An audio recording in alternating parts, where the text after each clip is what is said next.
and I'm here to represent the National Assembly with my colleagues. Honorable Speaker and Senators, I'll deal with only one point which supports ground number 11 on the impeachment. And the ground 11 is insubordination and failure to actually act collectively with the other members of the cabinet and the presidency.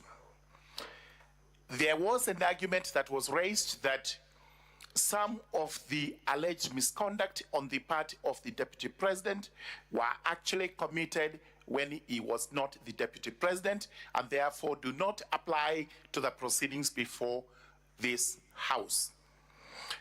Reference is made to Article 151B of the Constitution, which provides that the ground for impeachment would only be serious consideration of serious reasons to believe that an offense has been committed.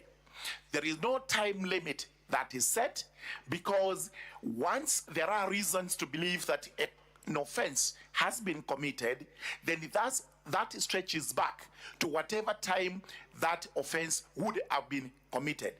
This is to say, if in the pendency of the life of the presidency or the deputy president, it is discovered that before you assume the office, you committed an offense, that forms a ground for impeachment. This leads me to the next argument, which are the admissions that the deputy president actually made before the House. Clearly, he admitted that the issue of shareholding in Kenya was live, and he was part and parcel of it. Therefore, Kenyans were shareholders. He actually admitted in the House and also in the press in the country that he believed the president was behind this motion.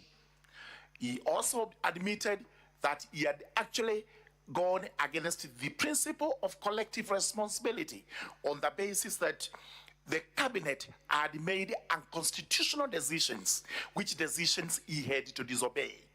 He also went on to dismiss this parliament as a theater of the absurd, and that he did not expect much from here.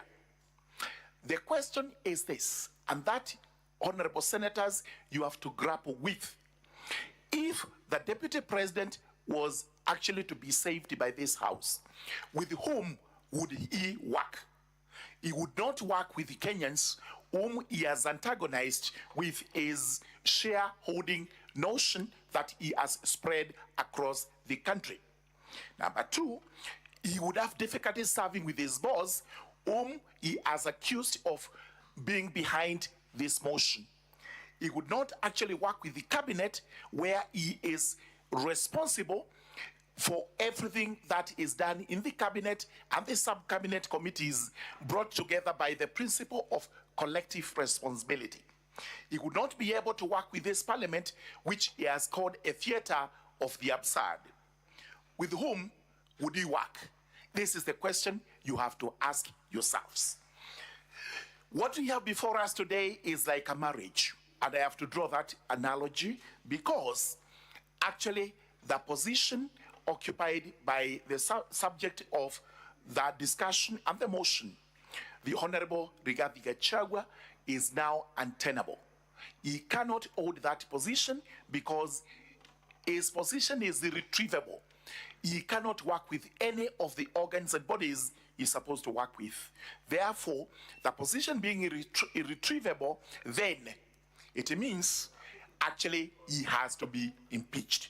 And I implore upon you to actually do so.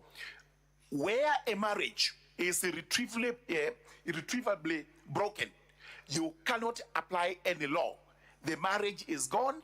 Whichever law you try to apply, it does not matter. For the deputy president today, we cannot apply any measure of legalese because this is not likely to assist us in any way. The position remains, this is a political process, these political offices they are holding, and therefore they are irretrievably broken. As I pen off, honorable senators, honorable speaker, sir, I will refer you to a biblical book in the Old Testament, the book of Jonah, chapter 1. And when the senators retire, they can actually look at that, the entire chapter.